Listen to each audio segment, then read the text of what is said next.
Welcome to Shashi TV. నేను మీ Pawan.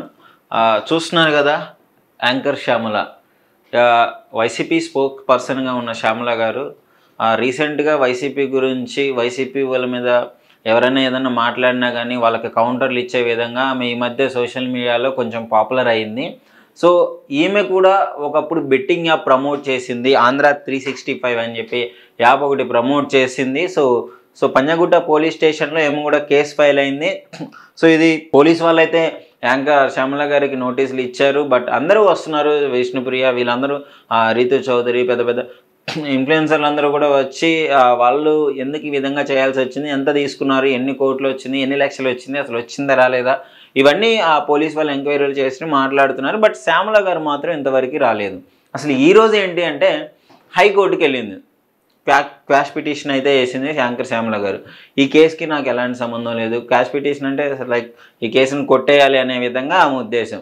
So ఎప్పుడో 365 app నేను చేశాను, ఆ తర్వాత నేను ఏది ప్రమోట్ చేయలేదు, అది ఇది అని చెప్పేసి ఆమె హైకోర్టులో కేసు వేసింది, హైకోర్టులో పిటిషన్ అయితే వేసింది. మరి చూడాలి హైకోర్టు నుంచి యాంకర్ శ్యామల గారికి అంటే అనుకూల తీర్పు వస్తుందా, లేదంటే ఖచ్చితంగా ఈ బెట్టింగ్ యాప్ ప్రమోట్ చేసిన వాళ్ళు డెఫినెట్గా సంజయ్ చెప్పుకోవాలని చెప్పేసి వాళ్ళు అది క్యాష్ పిటిషన్ రిజెక్ట్ చేస్తారనేసి తెలియాలి.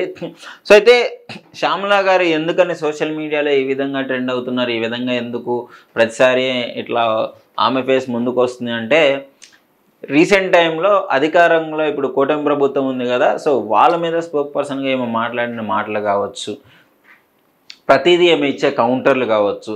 సో ఈ విధంగా ఈమె ఎందుకని ఎప్పుడు ట్రెండింగ్లో ఉంటుంది. సో దానికి అధికార పక్షం వాళ్ళు కూడా ఈమెకి గురించి మాట్లాడడము, ప్రతిస్పందన ఇచ్చడము, చెప్పేసి ఈమెని తిట్టడము, వాళ్ళు తిట్టడము, ఇది రాజకీయాల్లో ఇది కామన్ అయిపోతుంది కదా. సో ఇలాంటి జరుగుతున్న క్రమంలో ఎవరైనా ఎప్పుడైనా బుక్ అయ్యారనుకోండి, ఒక చిన్న లూపోల్ ఏదైనా దొరికిందనుకోండి వాళ్ళకి, సో దాన్ని పట్టుకొని బయటికి తీసేస్తారు, వాళ్ళ తాట తీసేస్తారు. లిటరలీ చెప్పాలి, ఈ వాటి యూజ్ చేయకూడదు. సో వాళ్ళకి ఏదన్నా ఒక బ్లాక్ హోల్ లాంటిది ఏదన్నా దొరికింది అంటే, వాళ్ళ మీద ఏదైనా మచ్చపడింది అంటే, దాన్ని హైలైట్ చేయడానికి అధికార పక్షం వాళ్ళు ఇప్పుడు రెడీగా ఉంటారు. ఇన్ని రోజులు ఇన్ని నీతులు చెప్పావు యాంకర్ శ్యామల, ప్రతిదీ మాట్లాడావు కదా, సో నీకు మరి తెలీదా, బెట్టింగ్ యాప్ ప్రమోట్ చేయడం నీకు తెలీదా, ఎందుకు చేసావు అని చెప్పేసి ఇప్పుడున్న వీళ్ళైతే టీడీపీ కార్యకర్తలు కావచ్చు, కూటమి సపోర్ట్ చేసే వాళ్ళు కావచ్చు, వీళ్ళందరూ సోషల్ మీడియాలో అయితే పోస్టులు అయితే పెట్టడం జరుగుతుంది. సో నువ్వు ఏ ఇష్యూ జరిగినా కానీ బయటకు వచ్చి మాట్లాడతావు కదా, మరి ఇప్పుడు దీని మీద ఎందుకు నువ్వు మాట్లాడట్లేదు? సోషల్ మీడియాలో అందరూ క్లారిటీ ఇస్తున్నారు, అందరూ వాడొద్దని చెప్తున్నారు, మరి నువ్వు మాత్రం ఎందుకు బయటికి రావట్లేదు? పైగా హైకోర్టుకి వెళ్ళి పిటిషన్ వేసావు, క్యాష్ పిటిషన్ వేసావు, అసలు ఈ కేసు కొట్టేయాలని చెప్పేసి ఆమె ఆలోచిస్తుందని చెప్పేసి చాలామంది అయితే మాట్లాడడం జరుగుతుంది. సో మీరు చెప్పండి, మీ అభిప్రాయం ఏంటి? యాంకర్ శ్యామల గారు 365 ఆంధ్ర 365 యాప్ని, బెట్టింగ్ యాప్ని ప్రమోట్ చేశారు. ఈ విధంగా చాలామంది సెలబ్రిటీస్ కూడా చేశారు.